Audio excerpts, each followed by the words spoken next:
Eh bien, bonjour à tous. Je vous propose aujourd'hui un plat qui change un peu de l'ordinaire, qui est un risotto de céleri au chorizo. Alors, pour cela, pour deux personnes, il vous faudra la moitié d'un céleri rave, de l'oignon. Moi, j'ai pris deux morceaux de chorizo, un fort et un doux. Après, chacun voilà, fait comme il veut. Du pecorino. Moi, j'ai mis un demi-litre de bouillon de légumes, un peu de crème, sel, poivre et un peu de vin. Première étape, on va cuire le chorizo. Donc l'idéal, toujours une poêle un peu qui accroche pour pouvoir récupérer les sucs. Alors, moi, je coupe le chorizo en petits morceaux.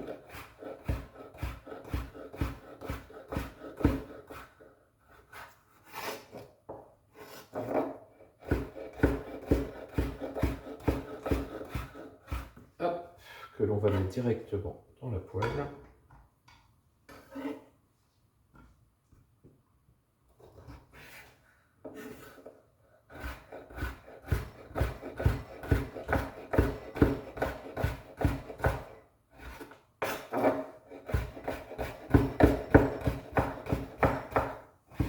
Voilà. Donc on va faire bien griller les morceaux de chorizo.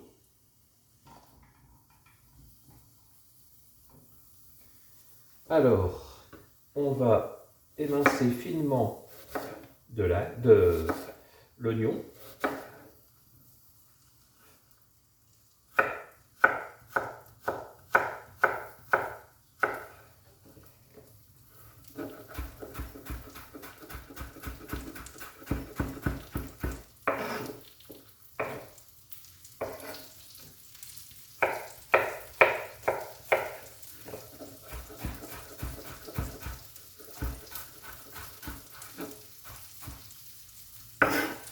Voilà.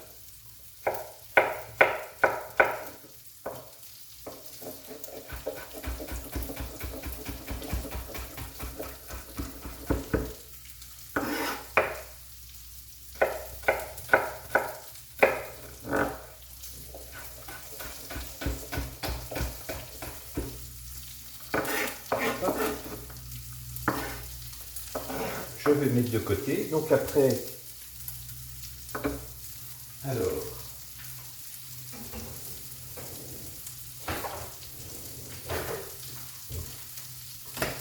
un petit peu moins fort.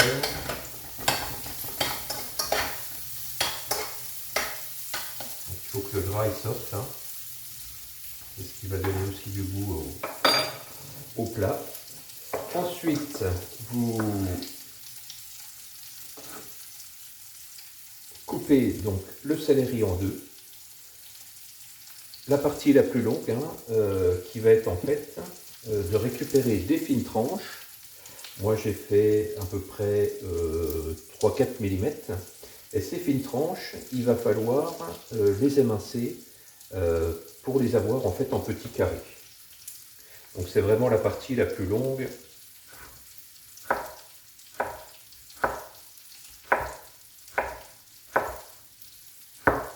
de la recette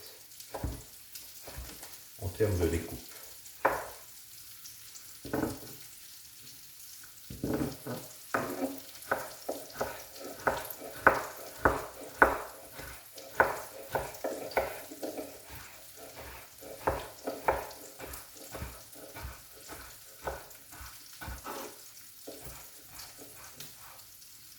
Voilà. Alors, un petit peu. Voilà. Donc une fois qu'il y a du gras, on va mettre l'oignon.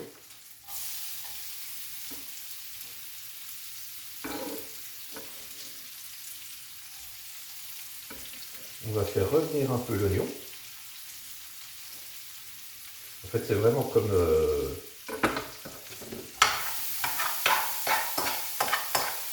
un plat de risotto, sauf que au lieu d'avoir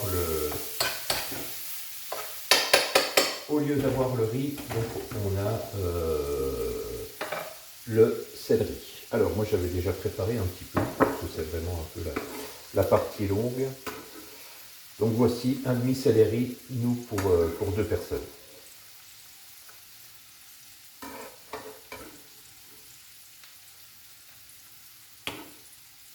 Voilà, le céleri est prêt.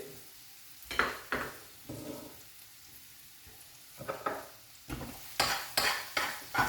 va attendre que les oignons prennent un peu la couleur.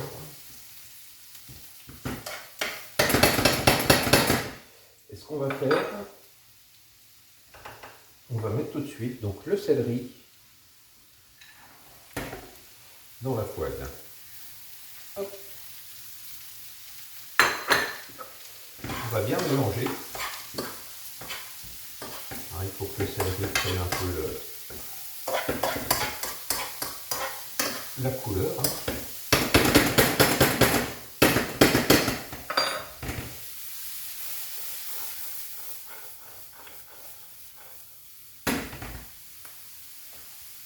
Allez, je vais me laver les mains.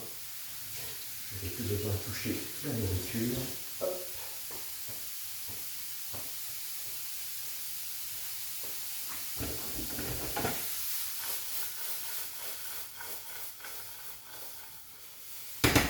Donc on va laisser chauffer un petit peu assez à feu vif là pour bien monter la température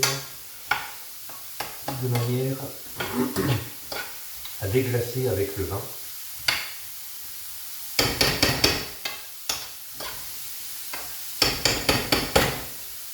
Comme ça on va récupérer l'ensemble des sucres. Hein. Alors ça j'en ai plus besoin, ça non plus.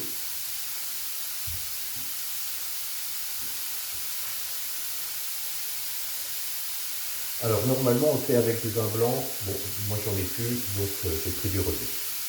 Éventuellement si vous n'avez pas de vin, vous pouvez mettre un tout petit peu de vinaigre de cidre, mais vraiment un petit peu hein, parce que c'est beaucoup plus acide. Alors tout simplement, hein, vous mettez dedans, vous récupérez les sucres.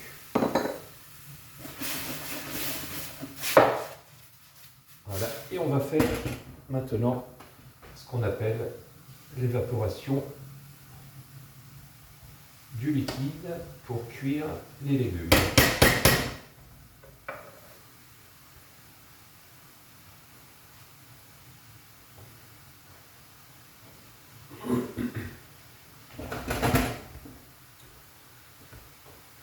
Alors maintenant on va arriver à la partie la plus longue, hein, donc il faut au moins une bonne quinzaine de minutes pour cuire les légumes.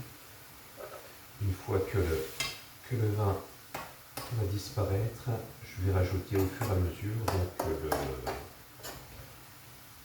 le bouillon de légumes.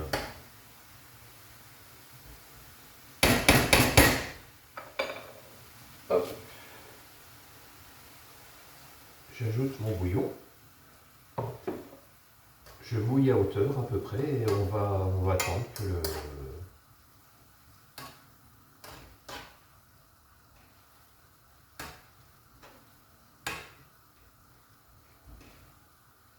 que l'eau s'évapore. Une fois qu'il commence à y avoir moins d'eau, on rajoute le bouillon.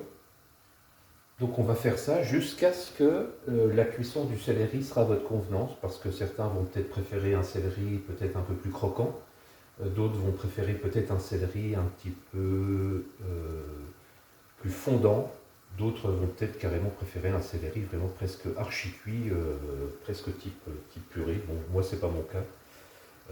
Mais bon voilà, chacun fait à sa façon. Voilà, donc attendons que ça cuise.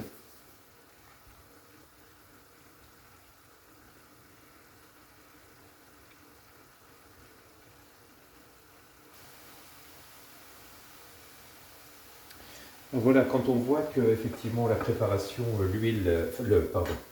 l'eau est donc quasiment évaporée, hop, on remet de nouveau.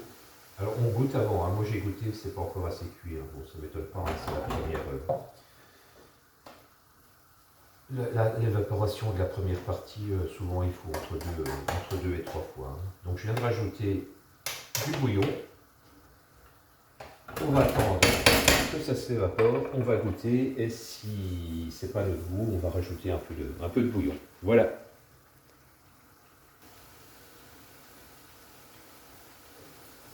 Alors voilà, finalement, donc il aura fallu juste de ravitailler en bouillon 2 fois. Donc on arrive nous en fin de cuisson. Hein, comme je vous disais, hein, il reste encore un peu de liquide au fond. Donc c'est ce qui va ramener aussi le côté crémeux du risotto. Donc n'attendez pas que le bouillon soit complètement retiré, sinon votre risotto il va être tout sec et comme c'est des poils qui attachent, en fait ça va coller au fond. Voilà, donc on va terminer un petit peu. Je vais encore attendre un petit peu.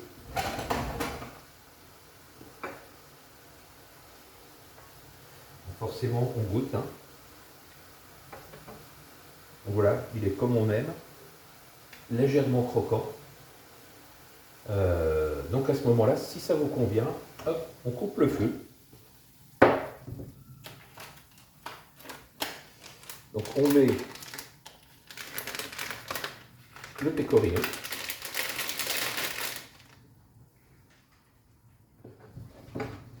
Donc on mélange bien.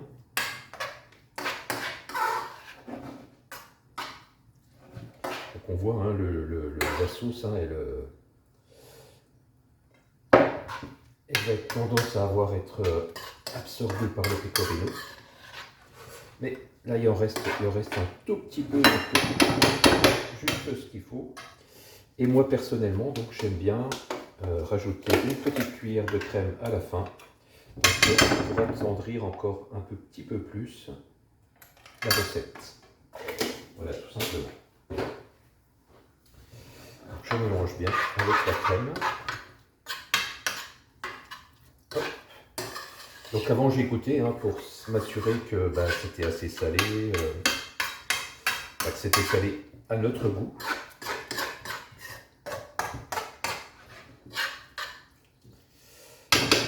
Voilà, alors maintenant je prends 2 assiettes creuses et je vais tout simplement servir le risotto.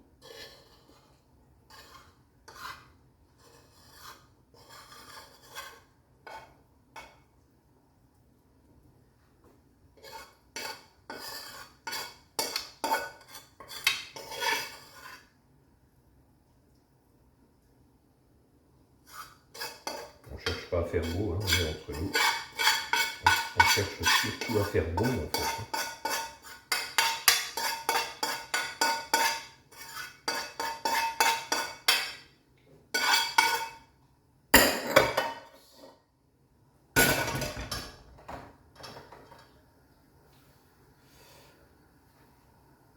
Alors, moi j'aime quand c'est bien poivré, donc je rajoute par-dessus du poivre.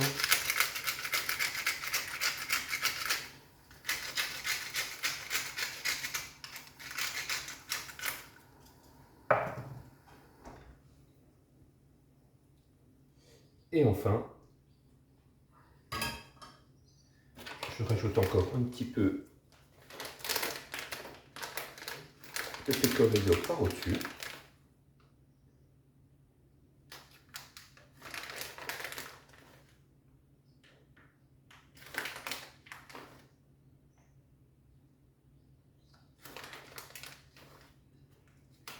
Et voilà donc un plat qui est vraiment pas cher, qu'on ne mange pas partout et qui est vraiment très très bon. Voilà, tout simplement. Voilà, allez, bon appétit bien sûr!